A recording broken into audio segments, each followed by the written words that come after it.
Good morning, good afternoon, or good evening, whatever time it is, wherever you are. Welcome once more to another video podcast of PNTLIVE. And remember, anytime you want to check out archives of this podcast, you can always just pop on over to PNTLIVE.net. I'm your host, Alexandra Mayers. Tonight, I'm going to read a rather insightful blog post from MikeSouth.com. It's a blog post titled, Bananas and Burned Bridges, The Tragic Decline and Fall of Porn Star Melissa Hill, Part 1. This was posted by somebody who utilizes the alias XXX Reporter on April 12th, 2019. But I do suspect that the individual who wrote this particular blog post was Ari Scott Bass, aka Michael Whitaker. Before I continue, when it comes to this particular post, which is quite the cautionary tale when it comes to the adult entertainment industry, I want to share with all of you the following tweet, a tweet that I posted earlier today. After nearly a decade, I see exactly why key players in the adult industry keep Ari Scott Bass, aka Michael Whitaker, around. Would I ever be his friend? Absolutely not. But in the world of organized crime, where evil thrives, he's a necessary evil used to keep the worst evil out.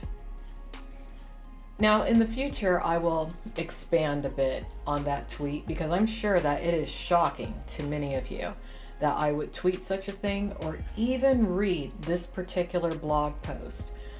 But it's imperative that I read this particular blog post because I personally feel that the general public needs to hear it, they need to understand it, and every young woman out there needs to hear this blog post when it comes to the truth of what could happen to you should you dare to enter the adult entertainment industry in America, most importantly, the pornography industry.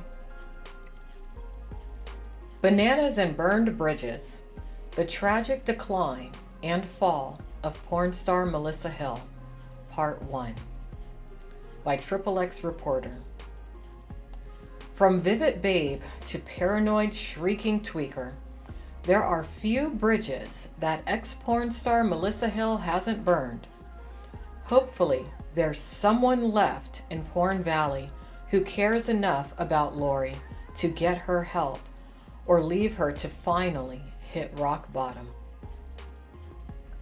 It's excruciatingly difficult to watch someone close to you come undone, ruin their lives, and lose everything over drugs. Methamphetamine is a particularly atrocious drug. I've watched tweakers painstakingly disassemble everything from smoke detectors to doorknobs in search of hidden cameras and microphones. Readers of this site have all seen the harrowing ravages of drug abuse in the faces of the adult business's lost souls over the years.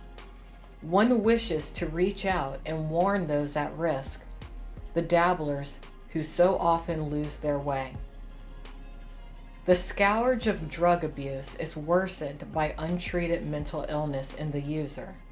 Using narcotics as a way to escape one's demons usually serves to lock them in place and often heighten their effects. This is, of course, another patent reality to those on the outside looking in. And again, one wishes that the objects of our concern would heed the lessons of history and swallow some good advice. But history is more of a tragedy than it is a morality tale, as the late Christopher Hitchens once noted. Sadly, some people can't be told. They have to learn the hard way. Making Melissa. Lori had kind of a fucked up background. I won't go into the details because she was genuinely the victim of forces beyond her control. Suffice it to say, she ended up a nice girl with a somewhat disordered personality. She wandered into porn via the amateur video route in the early 1990s, shooting for Mike South, among others. Although working with South gave her essential experience, and she remained friendly with him over the years, in reality, she would frequently badmouth him, wrinkling her nose at his mention and claiming, by way of defense, that she only had sex with him because the male talent he had booked to shoot with her couldn't get it up. The theme of friendliness versus friendship is a recurring one in this tale. The adult business of the 1990s was actually family-like, and as Melissa Hill, she found acceptance in a community, bright and emotive, and good at handling dialogue. She found work in larger features. She could also take a facial like the best of them. Vivid director, some would say manipulator, Paul Thomas, used her so prominently and to such effect that people thought she was a Vivid girl.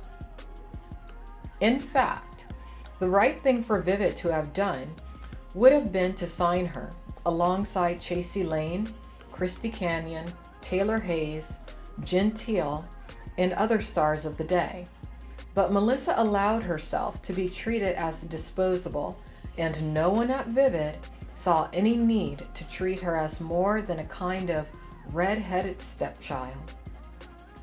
I recall several cliques in the 1990s porn, including rocker girls, party girls, escorts, then a minority, etc. As someone constantly seeking acceptance, Melissa often latched on to the first hands that stretched out to her. Those hands often did not belong to the firmest or the healthiest of the lot. My link to Melissa's world back then was a girl performer, a wonderful, loving gal who remains my friend to this day, who also ran girls as a small-time madam in the mid to late 1990s. This mutual friend would be the first person I saw fall into and be sucked dry by methamphetamine abuse. I only met Melissa in passing back in those days, but I thought she was quite pretty and had a gleam of intelligence in her eyes that made her even more appealing. A glimpse at Melissa's credits on IAFD shows she dropped off the planet in 2002. Hill tells two stories to explain her time in oblivion. The first centers around the abuse and trauma she says she experienced at the hands of Swedish-born adult director Nick Kramer. Melissa describes Kramer as a sadist who throughout their relationship used pain, fear, and humiliation to keep her under his thumb. I, like others, have heard a few of her harrowing stories, but to the best of my knowledge, no one can confirm or disprove anything. It is not my intention to do either here. Whatever transpired between them was clearly traumatic to Melissa for one reason or another. The second story Melissa tells is that in the early 2000s, she had been offered a significant mainstream opportunity, a toaster in a production with big money backers. They insisted, however, she bleach her hair blonde. Melissa says she exceeded their request, but the process severely fried her hair. The shock and disappointment of this triggered her, in modern parlance, and sent her spinning out of control, she says, until ended up a tweaker driving and roaming the streets of Bakersfield with a dog. Melissa had made a friend in Los Angeles, the famous rock and roll photographer Neil Preston. Preston, 20 years her senior, has shot her for the insert of a Brian Setzer orchestra CD. She claims the two dated briefly. Preston took pity on her and eventually moved her into a spare room in the lovely Studio City home he purchased in 2004. Melissa describes a reclusive life after returning to Los Angeles from the wilderness. She blames her reclusiveness largely on fear and PTSD caused by her relationship with Kramer. Her day-to-day life consisted of shopping, housework, assisting Preston, and tending to his father, an old-time Broadway man with a lifetime's worth of stories about the Great White Way. At some point, Melissa had met and became romantically involved with a luckless drug dealer who ended up going to prison for a long stretch. She dutifully waited for him, his things packed, more like piled, alongside her own at Preston's house. But when he was released, he returned home across the Atlantic without a second glance, never having contacted the pining Melissa. Cut to 2012. Through some great effort, Melissa ventured back into society, just around the time that the campaign against the AIDS Healthcare Foundation's Measure B was in full swing.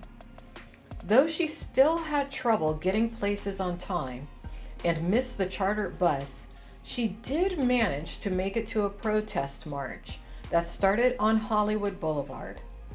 It was around this time that Melissa began giving away her ex's things, including his coke stash, which she turned over to the apish porn PA, personal assistant, and sometimes companion, Shelley Bartolini. She would, and continues to, feign friendship with Bartolini, but would confide to others that he had been dropped on his head as a baby. Anyone who has ever tried to converse with this gorilla would instantly accept the story as true.